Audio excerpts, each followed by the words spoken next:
Baik, sekarang kita ke bagian instrumentasi dan fungsi serta alur kerja. Bagaimana alat NMR ini bisa menganalisis suatu struktur senyawa kimia organik. Jadi yang pertama, ya, bagian-bagian yang ada di dalam NMR ini ada di sekalian, ya. Bahwasanya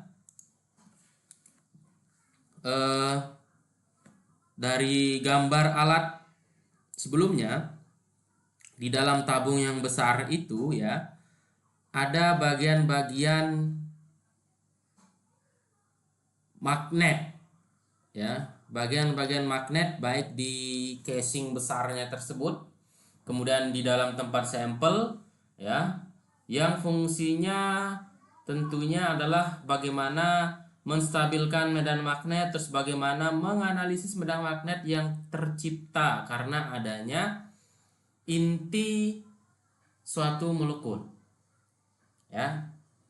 Baik, yang pertama adalah ada magnet superkonduktor, ya, yang dimana tabung besar ini sebetulnya adalah eh, tabung yang dapat menghasilkan medan magnet, ya, yang homogen, dan itu yang disebut dengan B0. B0 inilah medan magnet luar, ya, medan magnet luar. Kemudian di dalam superkonduktor ini ada bagian, ya, bagian probe namanya, ya, bagian probe, yang dimana bagian probe ini adalah tempat meletakkan sampelnya untuk dianalisis, ya, yang dimana di dalam probe ini nanti mengandung koil, ya, yang dapat memancarkan radio frekuensi, ya, untuk mengirim dan menerima sinyal yang berasal dari alat dan juga yang berasal dari sampel. Kemudian ada sim coil, ya, ada sim coil, ya, ada kawat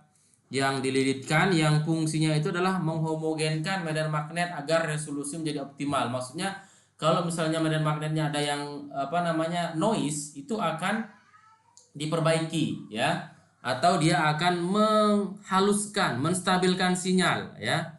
Kemudian bagian-bagian yang ada di dalam probe, ya, atau tabung sampel, ya. Yang pertama itu adalah bagian itu, yang pertama ada tempat sampel diinjeksikan atau sampel dimasukkan, ya. Ada namanya tabung sampel, yang dimana tabung sampel ini berisi sampel dan juga pelarut yang telah terdeuterisasi atau yang telah diubah, yang awalnya merupakan hidrogen, ya, menjadi deuterium, ya. Kenapa harus deuterium? Di slide berikutnya akan kita bahas, ya. Kemudian ada coil RF, ya, coil radio frekuensi, ya, atau pembungkus lah, ya, pembungkus yang memang fungsinya adalah untuk mengirim sinyal. Dan nanti ada coil FID, namanya FID ini bukan flame ionization detector, ya, tetapi lebih tepatnya adalah free induction decay, ya. Jadi ada penerima sinyal induksi dari coil RF tersebut. Kemudian ada preamplifier, ya, atau alat yang difungsikan untuk memperkuat sinyal, ya, supaya sinyal yang kecil, ya, yang diperoleh frekuensi sinyal yang kecil itu, ya, bisa diperkuat sehingga menghasilkan eh, sinyal yang lebih jelas. Kemudian berikutnya ada sensor suhu. Jadi suhu juga ada di sini, ya, yang berfungsi untuk menstabilkan molekul. Kan ada molekul yang memang bisa stabil pada suhu tertentu sehingga dianalisis pada suhu tersebut. Ada juga suhu yang memang tidak stabil pada suhu tertentu, ya, sehingga tidak bisa dianalisis. Sehingga NMR ini menetapkan adanya sensor suhu, ya, supaya apa? Untuk mengatur stabilitas daripada sampel yang dianalisis. Kemudian yang kelima ini adalah opsional, ya, ada namanya gradient coil. Gradient coil ini berfungsi kalau semisalkan kita ingin menganalisis instrumennya atau menganalisis bentuk dua dimensinya, ya. Ada namanya COSY, ada namanya NOSY, ada namanya HMBC, HMQC, dan lain sebagainya, ya. Itu fungsi daripada gradient coil yang berfungsi untuk analisis dua dimensi. Dua dimensi maksudnya kita menghubungkan antara karbon dan hidrogen, ya, seperti itu. Kemudian eh, bagian daripada tabung sampel ini ya, kurang lebih bentuk tabung sampel itu seperti ini adik-adik ya. Jadi ukurannya sangat kecil ya. Seperti apa namanya, bukan isi ya, casing ya. Casing daripada apa namanya, isian ballpoint ya, isian ballpoint itu ya, kurang lebih seperti itu besar daripada tabung ini ya. Jadi sampel yang kita pakai itu cukup sedikit sekali, sampelnya itu sudah bisa dianalisis ya. Jadi kurang lebih seperti ini ya. Jadi sampel kita mungkin setengah ini saja bisa, bahkan saya pernah melakukan analisis itu hanya sampai segini saja. Ya tergantung daripada sampel yang kita miliki, dan ada tutupnya ya, yang dimana nanti ini dia berputar ya di dalam sonde tersebut, dalam probe tersebut ya, untuk menstabilkan kondisi daripada di dalam tabung sampel tersebut, kondisi molekul kita tentunya ya. Baik, berikutnya setelah bagian-bagian yang ada di dalam instrumentasi NMR, sekarang kita ke alur kerja. Sebelum ke alur kerja, kita ke konsep penggunaan pelarut ya. Jadi pada slide sebelumnya saya katakan bahwa dalam analisis NMR ini kita menggunakan pelarut yang telah terdeuterisasi. Fungsinya apa sih? Kenapa digunakan harus pelarut yang sudah terdeuterisasi? Yang pertama ya, dia itu difungsikan sebagai pelarut yang dapat meminimalisir sinyal pengganggu ya. Jadi sampel kita kan terkadang kita larutkan dengan metanol ya. Dan metanol ini tentunya dia memiliki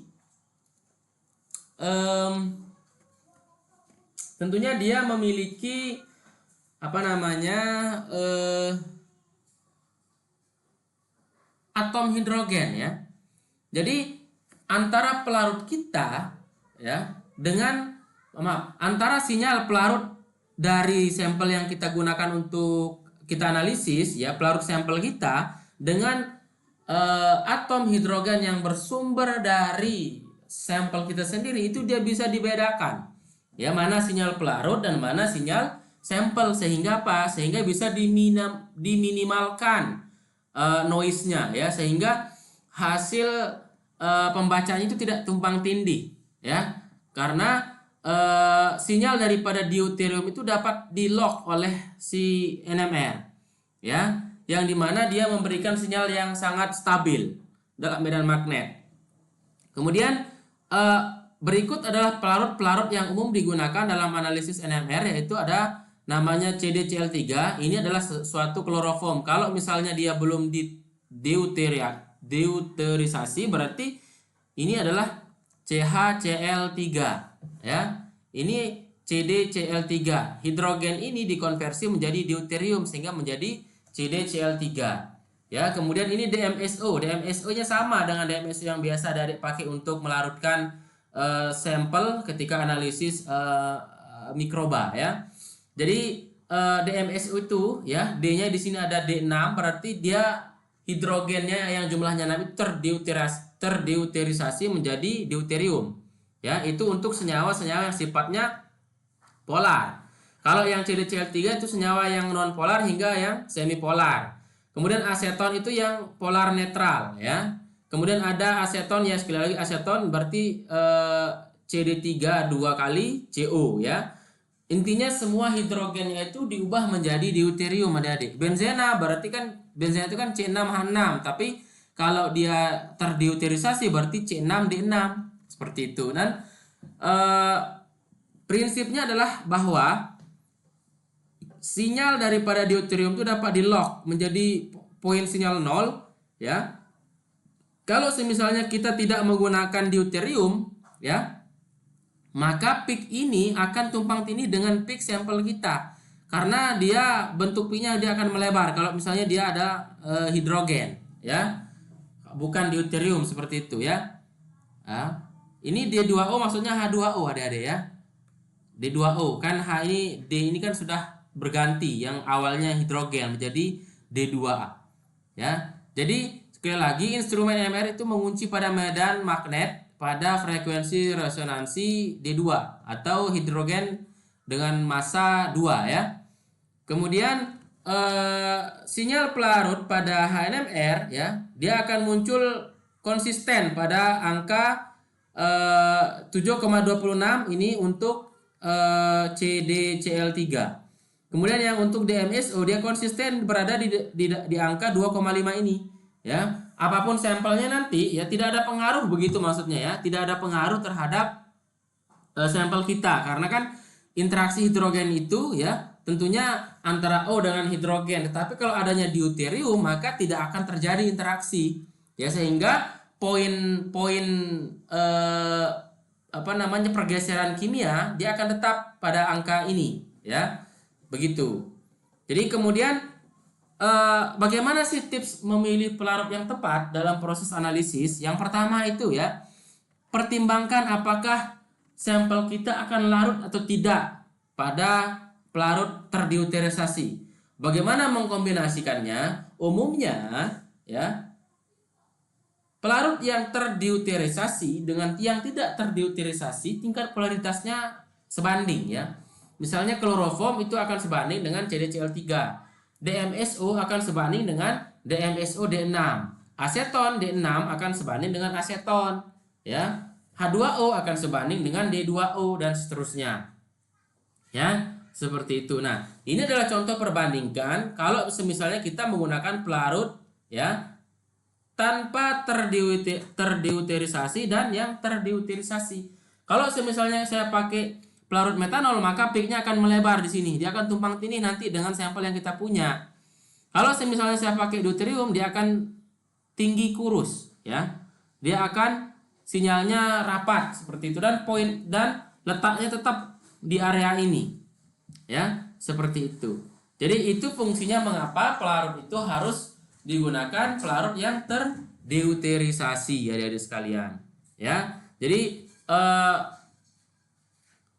kita harus bisa membedakan. Kalau misalnya sampel kita larut pada kloropom, maka nanti ketika analisis itu kita gunakanlah CdCl3. Ketika sampel kita larut dalam metanol, maka kita nanti ketika analisis NMR gunakanlah CD3OD ya. Itu adalah bagian daripada metanol yang sudah terdeuterisasi ya. Seperti itu. Jadi melihat sampelnya larut dalam apa, maka kita akan gunakan pelarut terdeuterisasi berbentuk yang sama dengan pelarut sampel ketika kita tidak menggunakan pelarut terdeuterisasi.